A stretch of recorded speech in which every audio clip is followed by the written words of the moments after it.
The rude and strange guy I encountered at the mall turned out to be my new boss. Now I can't stop wondering if he remembers what happened. It was a Tuesday, and I was running late. Again. My ancient Honda Civic, affectionately nicknamed the Rust Bucket, had decided to stage a dramatic protest against the morning chill, coughing and sputtering like a chain smoker trying to run a marathon. By the time I'd coaxed it back to life, I was already 20 minutes behind schedule. My destination was the Crestwood Mall, a sprawling monument to consumerism on the outskirts of town. I wasn't there for retail therapy, though. I was on a mission. A mission for shoes. Specifically, sensible, supportive shoes for my grandmother, Nana Elsie, who was convinced her current footwear was the root of all her earthly woes. Nana Elsie was a force of nature, a tiny, silver-haired whirlwind with a vocabulary that could make a sailor blush and an opinion on absolutely everything. She also had feet that were, according to her, an unholy testament to the evils of Bunyan's. Finding shoes that met her exacting standards was akin to navigating a minefield. I finally found a parking spot, a considerable distance from the mall entrance, and power walked my way inside, muttering apologies to the various mannequins I nearly collided with. The mall was a cacophony of sounds and smells, the sugary sweetness of the Cinnabon stand, the booming voices of competing sales associates, and the incessant muzak that seemed to burrow its way into your brain. I beelined for the shoe store, and comfort zone, and a place that promised orthopedic bliss. I was already mentally preparing myself for the inevitable shoe-fitting saga. Nana Elsie had very specific requirements. Arch support that could withstand an earthquake, a wide toe box that wouldn't squish her precious piggies, and a color that wouldn't clash with her extensive collection of floral print dresses. As I approached the entrance, I noticed a man standing awkwardly near the doorway, talking loudly on his phone. He was tall, probably 6'2" or so, with a sharp, angular face and dark hair that was meticulously styled. He was wearing an expensive-looking suit, the kind that screamed and power player, and he looked completely out of place amidst the throngs of shoppers in their leggings and yoga pants. I tried to squeeze past him, but he seemed oblivious to my presence, continuing his animated phone conversation. And look, I don't care about the quarterly projections right now. I need those documents on my desk by noon, and he barked into the phone, his voice laced with impatience. And tell Jenkins if he messes up the Henderson account again, he's fired. Fired, do you understand? And okay, Mr. Important, I thought, rolling my eyes. Some people just need to announce their importance to the world. And excuse me, and I said, trying to keep my voice polite. And I need to get through, and he didn't even acknowledge me. He just shifted slightly, blocking my path even more effectively. And I'm on a very important call, and he snapped, without even looking at me. And can't you see that? And my patience, already frayed by the morning's events, snapped. And yes, I can see that, and I retorted, my voice rising. And I can also see that you're being incredibly rude and inconsiderate. Some of us have places to be, too, you know. And he finally looked at me, his eyes narrowing. They were a striking shade of gray, almost metallic, and they held a distinct lack of amusement. And are you always this confrontational, or am I just lucky? And he asked, his voice dripping with sarcasm. And quote, only when I encounter people who seem to think the world revolves around them, and quote, I shot back. He let out a short, humorless laugh.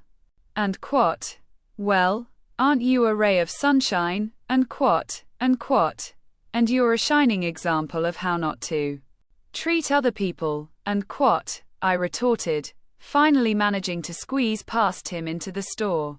I could feel his gaze burning into my back as I walked away. I muttered under my breath, and quote, jerk, and quote.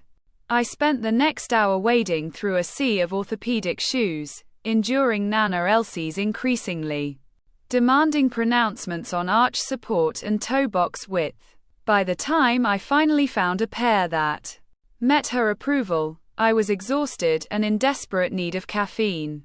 As I was paying for the shoes, I couldn't shake the image of the rude businessman from my mind. Who did he think he was, acting like he owned the place? I briefly considered going back outside to give him a piece of my mind. But then I remembered Nana Elsie was waiting for me, and the thought of unleashing her wrath on the unsuspecting public was enough to deter me.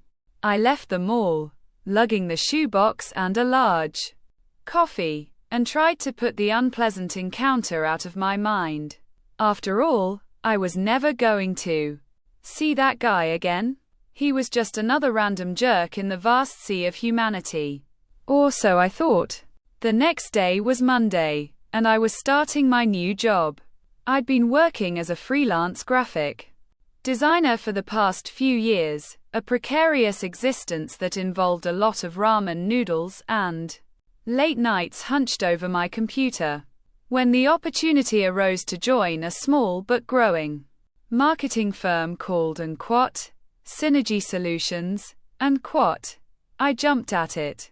It was a stable job, with actual benefits and, best of all, a regular paycheck. I spent the weekend meticulously planning my first day outfit, agonizing over whether to go with the classic black blazer or the slightly more daring teal dress.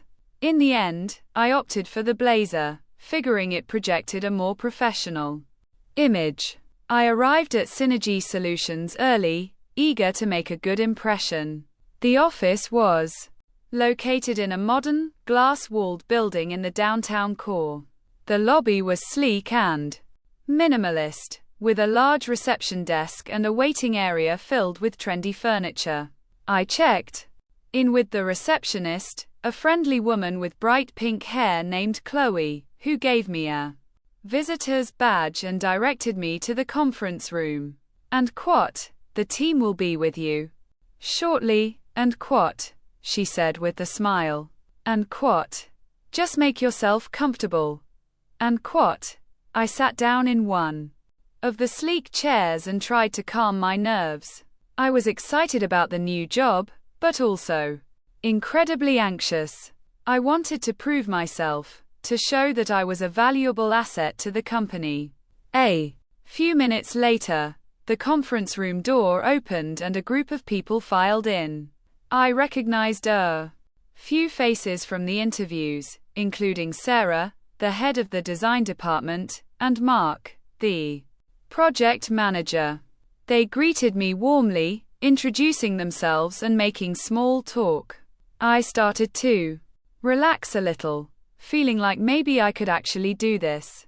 Then, the last person walked into their room. My stomach dropped.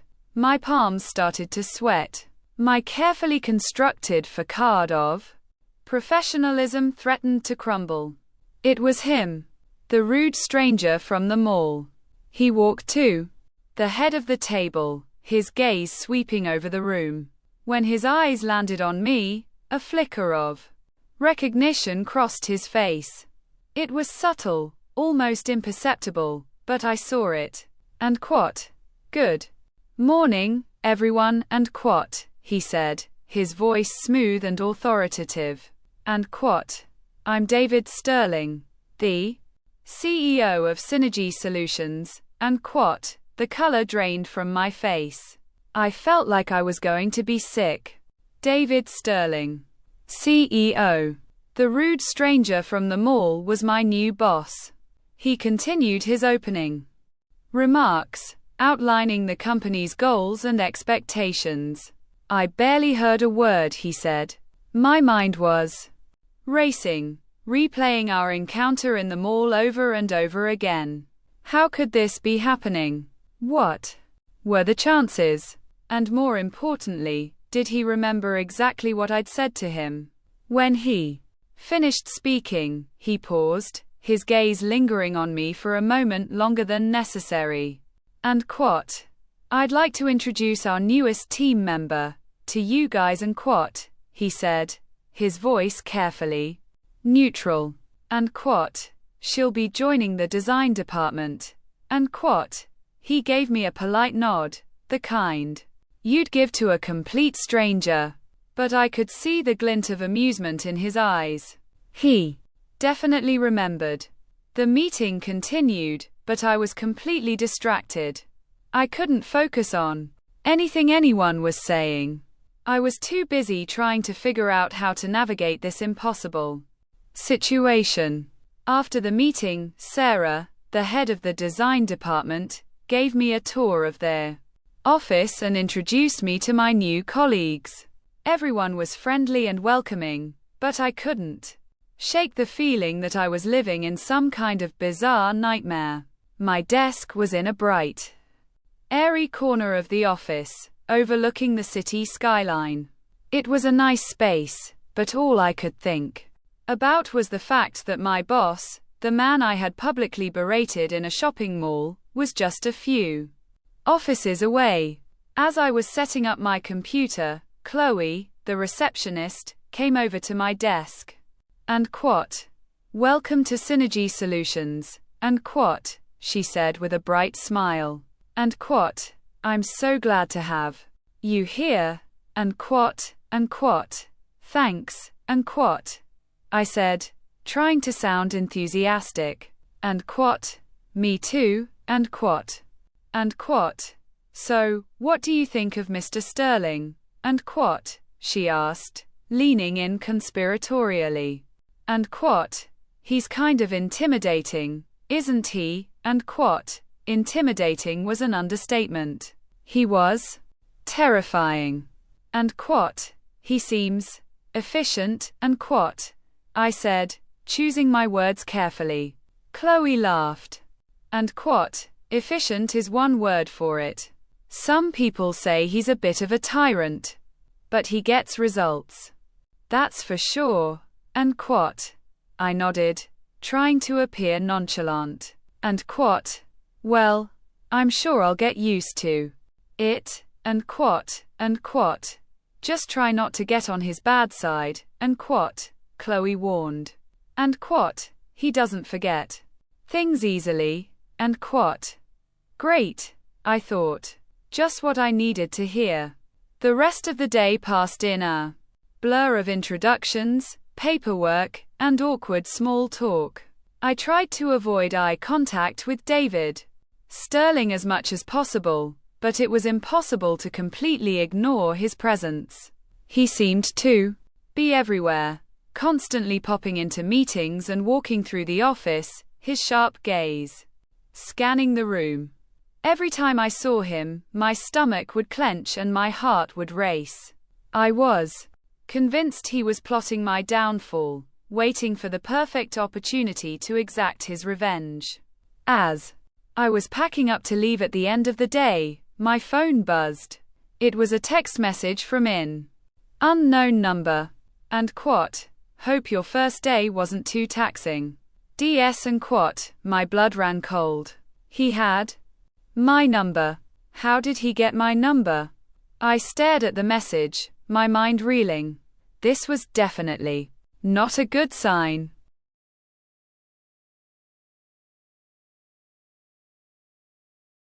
I debated whether to respond, but decided against it. Engaging with him would only make things worse. I deleted the message and turned off my phone, trying to convince myself that it was all just a misunderstanding. Maybe he was just trying to be friendly. Maybe he didn't hold a grudge. But deep down, I knew that was wishful thinking. David Sterling was not the kind of man to let things go. The next few weeks were a constant exercise in paranoia. I was convinced that David Sterling was watching me, scrutinizing my every move, waiting for me to make a mistake. I found myself second-guessing every decision, triple-checking every email, and obsessively monitoring my performance. I was so focused on avoiding his wrath that I couldn't focus on my work. My anxiety was starting to affect my health. I was having trouble sleeping, I had no appetite, and I was constantly on edge. I felt like I was walking on eggshells, terrified of saying or doing the wrong thing. I confided in Nana Elsie about my predicament. She listened patiently, nodding her head and occasionally interjecting with a colorful commentary. And quote, "So, let me get this straight," and quote, she said, when I had finished my story. And quote, "You mouthed off to some fancy pants in the mall. And now he's your boss," and quote, and quote. "Basically, yes," and quote, I said, feeling miserable. Nana Elsie cackled. And quote, "Well, ain't that a pickle? Serves you right for being so lippy," and quote, and quote.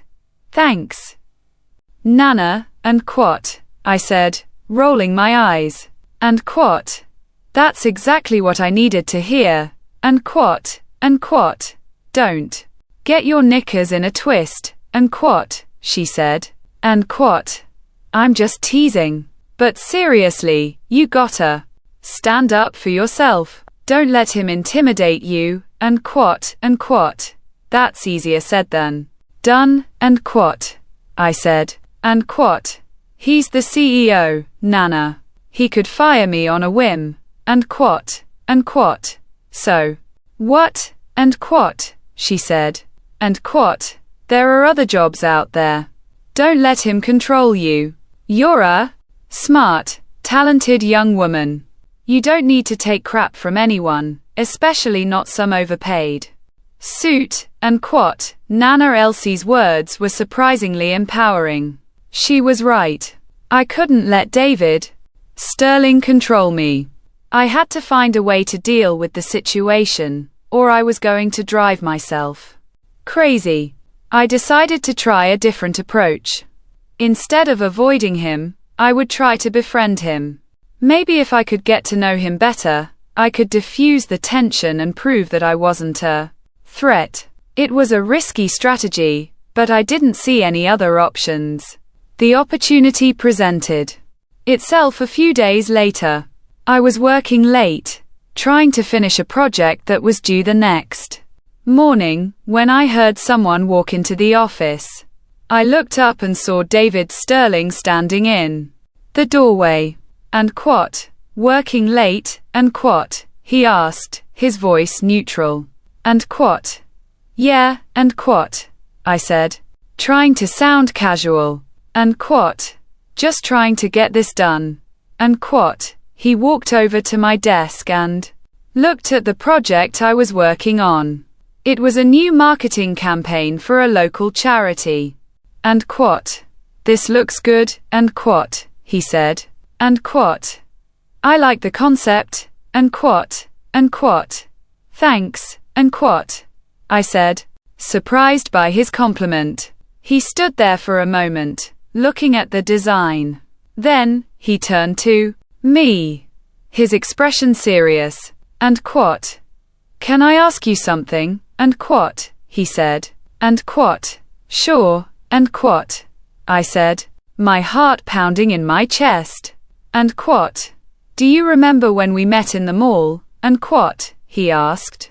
I hesitated for a moment, then nodded.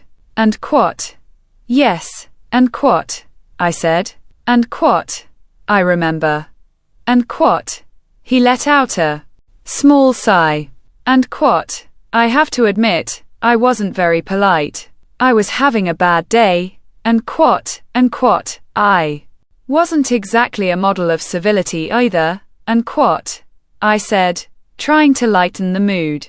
He smiled. Slightly. And what? No, you weren't. But you were right. I was being rude, and what? I was surprised by his admission. I hadn't expected him to apologize. And what? It's okay, and what? I said. And what? I understand. Everyone has bad days. And what? He looked at me for a long moment, his gray eyes searching mine. And what? I appreciate you saying that, and what? He said. And what? And I want you to know that I don't hold a grudge. I wouldn't let something like that affect your job here. And what? I wanted to believe him, but I wasn't sure if I could. And what? Thank you, and what? I said. And what? I appreciate that too, and what? He nodded. And what? Good. Well, I should let you get back to work. But if you need anything, don't hesitate to ask. And what? He turned and walked out of the office, leaving me feeling confused and uncertain. Was he being sincere? Or was this just another manipulation tactic? I didn't know what to think. But one thing was clear, my relationship with David Sterling was far from over. Over the next few weeks, David Sterling started to act differently towards me. He was still demanding and focused on results, but he was also more approachable and personable. He would stop by my desk to chat, ask about my projects, and even crack a joke or two. I found myself starting to relax around him. Maybe he really was trying to make amends.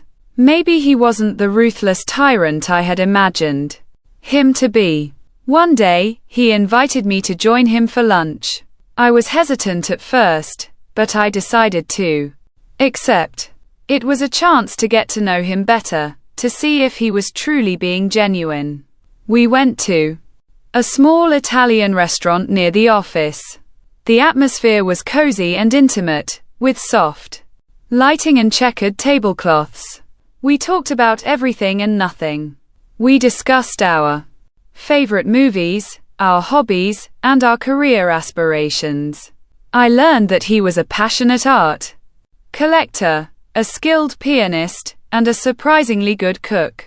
He, in turn, listened intently as I talked about my love of graphic design, my dreams of starting my own business, and my quirky relationship with Nana Elsie. I was surprised by how much we had in common. We both shared a strong work ethic, a love of creativity, and a desire to make a difference in the world. As the lunch progressed, I found myself feeling more and more comfortable around him. He was intelligent, witty, and surprisingly down to earth. I started to see him as a person, not just a CEO. By the end of the lunch, I had to admit, I was starting to like him a lot. But then, just as I was starting to let my guard down, he said something that made me question everything. And what? So, and what? He said, leaning forward slightly. And what? Tell me more about this Nana Elsie. She sounds like quite the character. And what? I smiled. And what? She is.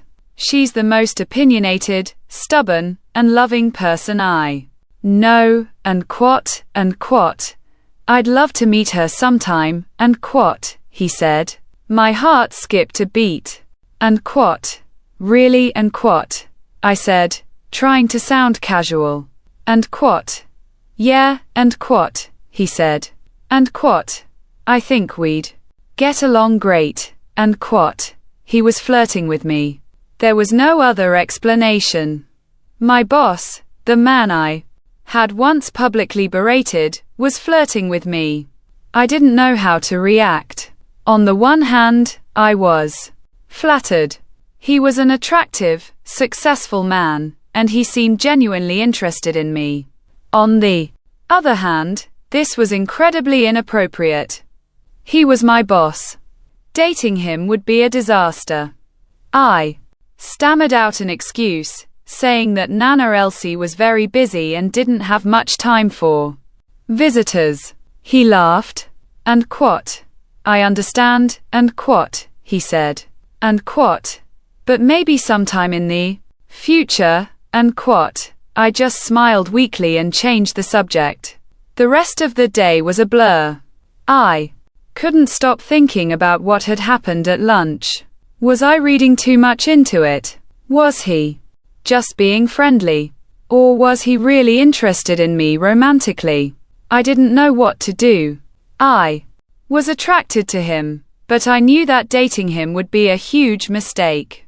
It could jeopardize my career, ruin my reputation, and create all sorts of awkward situations in the office.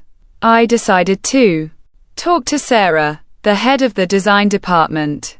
She was a good friend and a trusted confidante. I knew she would give me honest advice. I explained the situation to her, leaving out the part about our initial encounter in the mall. I didn't want her to think I was completely crazy. Sarah listened patiently, her expression thoughtful. When I finished, she let out a long sigh. And quot. Wow, and quot, she said. And quot. That's a tricky situation. And quot. And quot. Tell me about it, and quot, I said. And quot. On the one hand, and quot, she said, and quot.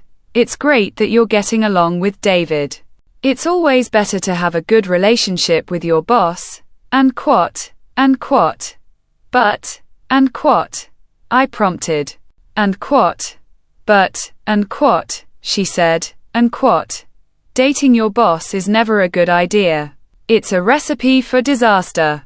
It can create all sorts of conflicts of interest, and it can make things really awkward for everyone else in the office. And quot, and quot. I know, and quot, I said. And quot. That's what I'm afraid of, and quot, and quot. Look, and quot, she said, and quot. I'm not going to tell you what to do, but I will say this.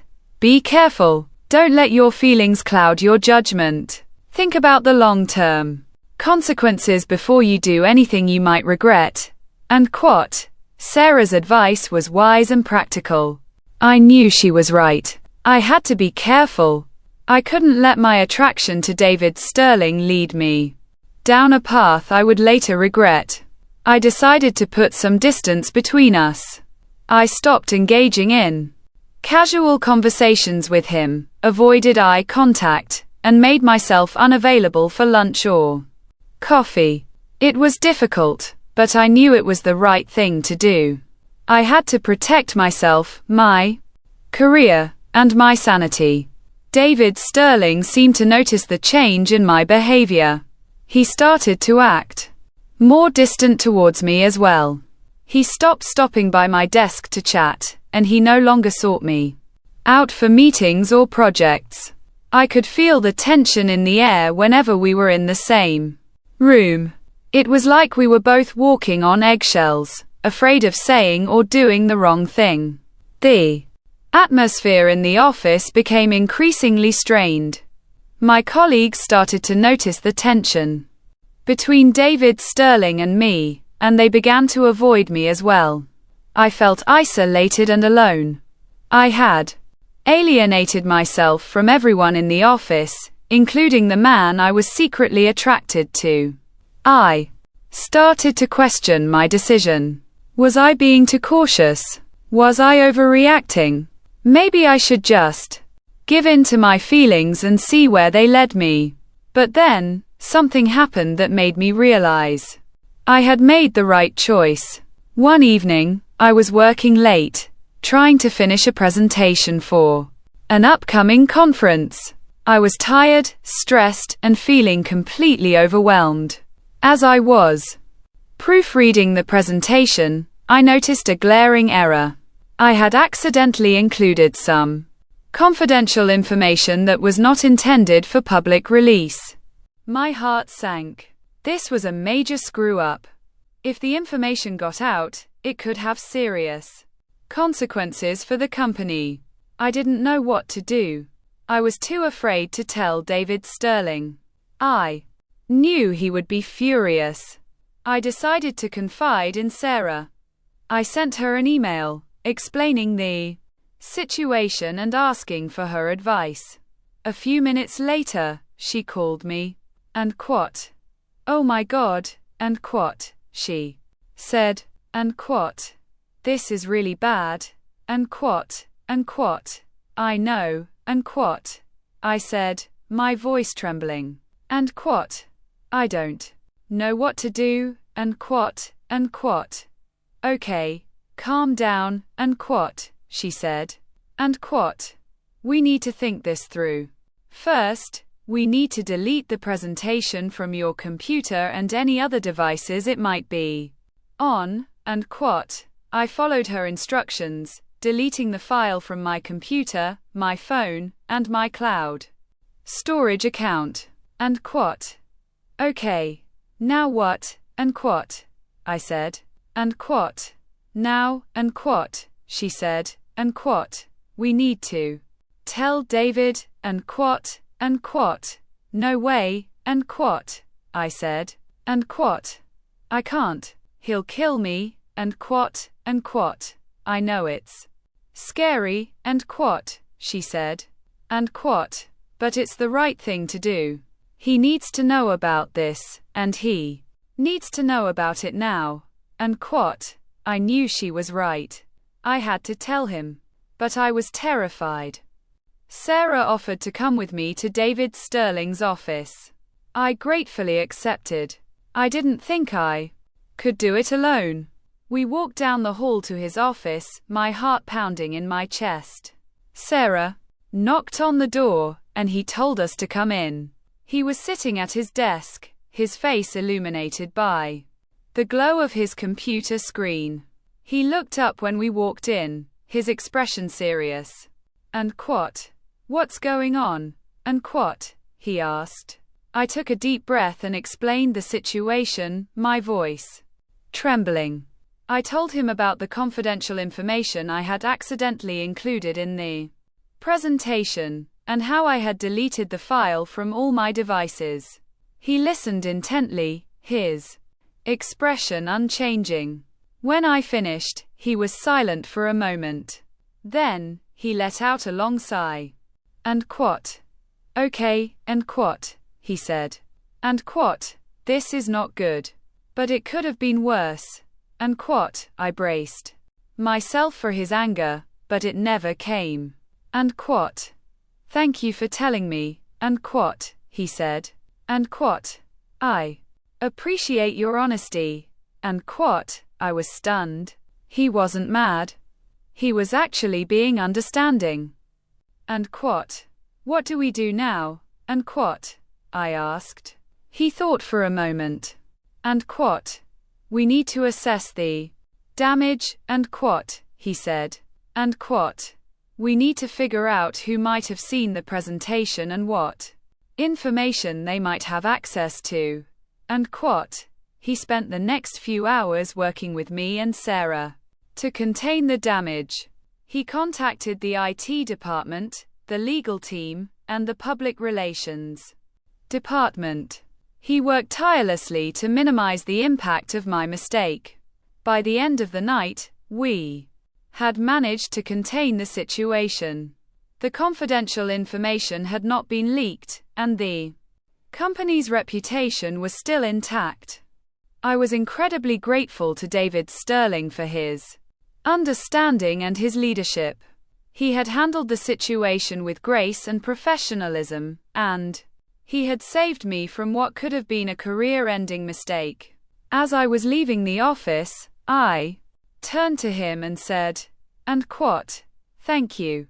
I don't know what I would have done without you," and quote, he smiled. And quote, "You're welcome," and quote, he said. And quote, "We're a team. We look out for each other," and quote.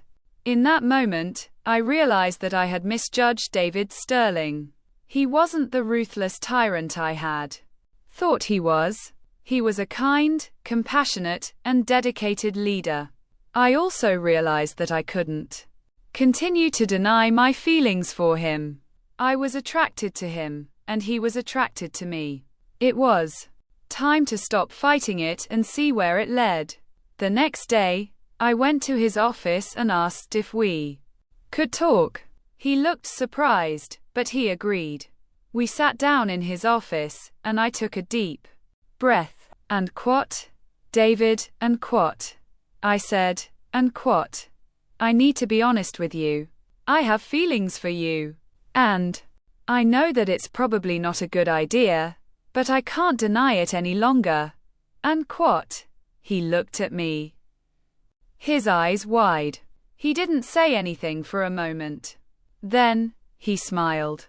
And what? I have feelings for you, too. And what? He said. And what? I have since the day we met in the mall. And what? My heart skipped a beat. And what? Really? And what? I said. And what? Yes, and what? He said. And what? But I didn't think it was appropriate to act on them. You're my employee. It wouldn't be fair to you. And what? And what? I know. And what? I said. And what? But I can't keep pretending that I don't feel anything. It's too hard. And what? He reached across the desk and took my hand. And what? I feel the same way. And what? He said. And what? So, what do we do? And what? I thought for a moment. And what? We take it slow. And what? I said. And what? We get to know each other better, and we keep it a secret from everyone at work. And what? He smiled. And what? I can do that. And what? He said. And so, we began our secret relationship. We went out on dates, we spent time together at our apartments, and we stole kisses in the office when no one was looking. It was exciting, thrilling, and incredibly nerve-wracking. We were constantly afraid of getting caught. But we couldn't resist each other. Our relationship deepened over the next few months. We fell in love. We were happy. But we knew that we couldn't keep our relationship a secret forever. Eventually, we would have to tell people. We decided to wait until the time was right. We wanted to make sure that our relationship was strong enough to withstand the scrutiny and judgment that would inevitably come our way. One day, David Sterling called me into his office. He had a serious look on his face. And what? I have something to tell you. And what? He said. My heart sank. I was afraid that he was going to break up with me. And what? What is it? And what? I asked. He took a deep breath. And what? I'm leaving Synergy Solutions. And what? He said. I was stunned. And what? What? Why? And what? I asked. And what? I've been offered a new job. And what? He said. And what? It's a great opportunity. It's a chance for me to run my own company. And what? And what? That's amazing. And what? I said. And what? But what about us? And what? He smiled. And what? I want you to come with me. And what? He said. And what? What? And what? I said. And what? You want me to quit my job and come work for you? And what? And what? Yes. And what? He said. And what? I want you by my side. I want you to be my partner, both in business and in life. And what? I was overwhelmed with emotion. I couldn't believe that he wanted me to be a part of his new adventure. And what? I don't know what to say. And what? I said, tears welling up in my eyes. And what? Say yes. And what? He said. I smiled. And what? Yes. And what? I said. And what? I'll go with you. And quote. And so, we left Synergy Solutions together. We started our own company, and we built it from the ground up. It was hard work, but it was also incredibly rewarding. We were a great team, and we supported each other through thick and thin. Our relationship grew stronger every day. We were in love, we were successful, and we were happy. A few years later, David Sterling got down on one knee and asked me to marry him. I said yes, of course. We had a beautiful wedding, surrounded by our family and friends. Nana Elsie was the guest of honor. As I stood at the altar, looking into David Sterling's eyes, I realized that I had found my soulmate. The rude stranger I had encountered in the mall had turned out to be the love of my life. And it all started with a pair of shoes for Nana Elsie. Life is funny that way. You never know where it's going to lead you.